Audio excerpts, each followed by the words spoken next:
अस्सलामुअलैकुम प्यारे दोस्तों। एक लड़की जिसका नाम सना था, वो अपने गांव से शहर नौकरी के लिए आई थी। वो बहुत खूबसूरत थी। वो एक लड़के को चाहती थी जिसका नाम अफान था। अफान एक बहुत बड़े घर में रहता था। एक दिन अफान ने सना से कहा कि मैं तुमसे शादी करना चाहता हूँ।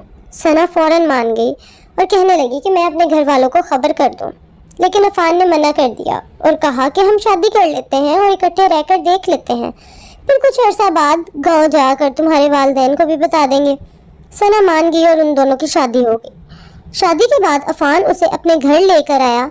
सना इतना बड़ा घर देखकर हैरान रह गई। वो घर बहुत ही शानदार था और सना बहुत खुश थी, लेकिन वहाँ एक अजीब सी खामोशी थी। उस घर में एक बूढ़ी औरत काम करती थी जो बहुत अजीब थी। वो कुछ भी नहीं बोलती थी।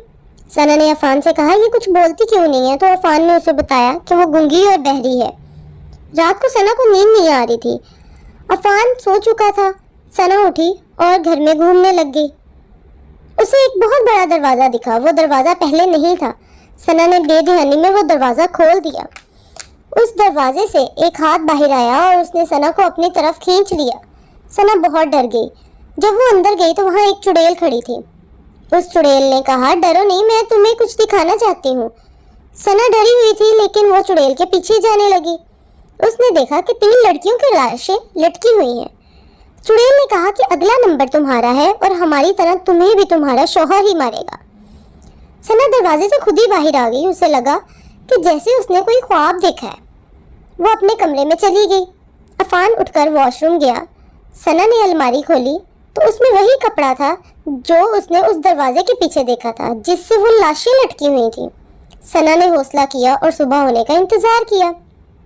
अगली सुबह वो फिर अफान और काम वाली के बाहर जाते ही उस दरवाजे के पीछे चली और चुड़ैल से कहा कि मैं कैसे बच सकती हूँ। चुड़ैल ने कहा कि तुम इन लाशों को खोल दो, फिर ही हम तुम लोगों की मदद कर सकेंगे। हम तुम्हारे शौहर की पहली बीवियां हैं।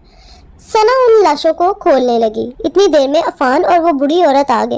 वो बूढ़ी औरत जो कि काम करने वाली नहीं थी, वो दरअसल अफान की माँ थी। वो दोनों अंदर आ गए और उनके हाथ में एक बहुत बड़ी छुरी थी। सना को मारकर अफान ने अब बहुत बड़ा जादूगर बन जाना था। वो जैसे ही सना को मारने लगा तो सारी औरतें चुड़ैलें बनकर आ गईं और अफान और उसकी माँ को उन्होंने मारकर उसी कपड़े से लटका दिया। सना उस हवेली से अब आज़ाद हो गई और खुशी खुशी रहने लगी। प्यारे दोस्तों, मेरी ये कहानी अगर आपको अच्छी लगी है तो मेरे चैनल को लाइक करें, सब्सक्राइब करें और शेयर करें।